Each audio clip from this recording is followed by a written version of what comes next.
क्या आपको रातों को नींद नहीं आती? क्या आपको दो पल के लिए भी चैन से सोने नहीं मिलता? क्या आप कपल हैं और कपल होते हुए भी आपको ओयो में रूम्स नहीं मिलती? तो घबराइए मत, इन सभी समस्याओं का समाधान है मेरे पास। आपको मिलेगी अनिद्रा से राहत।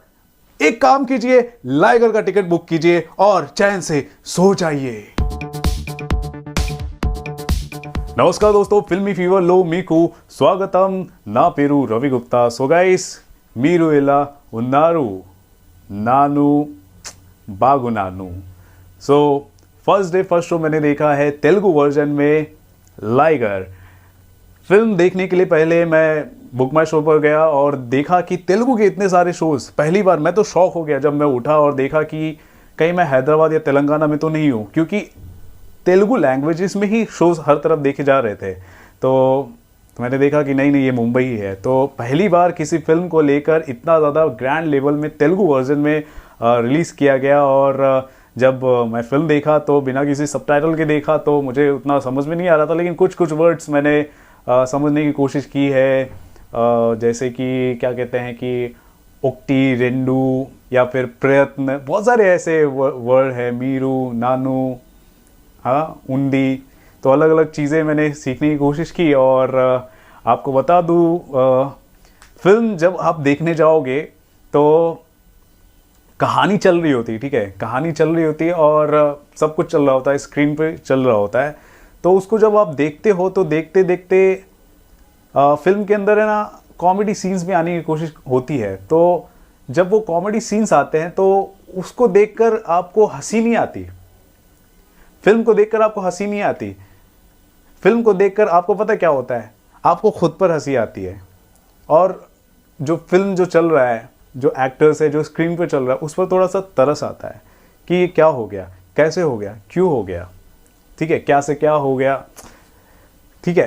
तो ऐसा आपको महसूस होगा। और बहुत सारे ऐसे सीन्स है जो मैं वर्डिंग के थ्रू मैं समझ नहीं पाया, ठीक है, लेकिन जो एक्शंस होते हैं और कई कई जगह पर जब गुस्सा आता है या फिर कुछ ज़्यादा एक्साइटमेंट होता है तो विजय देवरकोंडा हिंदी में थोड़ा अपनी बातें बोल देते हैं। तो ये सब है। और इंग्लिश का भी ज़्यादा इस्तेमाल किया गया है, तो फिल्म कुछ हद तक समझ में आ जाती है अगर आप बिना सबटाइटल के फिल्म देखते हो।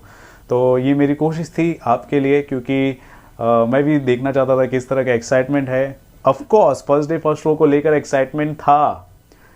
आपको बता दूं 40% की ऑक्यूपेंसी थी तेलुगु वर्जन में मुंबई में, ओके, जहाँ पे मैं रहता हूँ।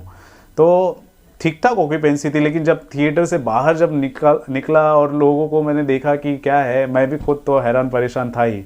एकदम सन्नाटा सा छा गया था थिएटर के अंदर। देख रहे हैं लोग, एकदम शांति, कॉमेडी सीन चल रही है, एक्शन हो रहा है, कुछ भी फिल्म में चल रहा है, लेकिन लोग ऐसे शांति, समझ में नहीं आ रहा, एकदम सन्नाटा सा छा गया था, ठीक है। और ज़्यादातर तेलुगु ऑडियंस है ना सीटियाँ तालियां बजाती है और मज़े से फिल्म देखती है, लेकिन ऐसा हुआ नहीं। लेकिन दोस्तों ये बात मानना पड़ेगा कि विजय देवरकोंडा की जब एंट्री होती है तो अच्छी होती है, मज़ा आता है। और उनका लुक ठीक ठाक है, लेकिन उनके लुक में बहुत ही ज़्यादा कैजुअल जो होता है ना, कैजुअल वर्जन ज़्यादा दिखा दिया गया है। रम्या कृष्णन मैम, उनका भी प्रदर्शन अच्छा है, उन्होंने अपना काम अच्छा किया है, चाहे एक्सप्रेशन देना हो, डांटना हो, वो अच्छा है। रोनित रॉय का भी जब एंट्री होता है, उनकी भी जब जो भी होता है यार अच्छा ही होता है। माइक टाइसन की जो एंट्री होती है वो भी अच्छी होती है, लेकिन वो क्लाइमेक्स पार्ट आता है तो क्लाइमेक्स पार्ट आपको उतना ज़्यादा समझ में नहीं आता। और जब अनन्या पांडे की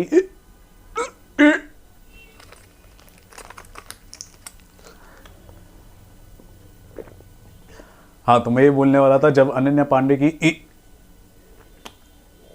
एंट्री होती है, मैं बता नहीं सकता,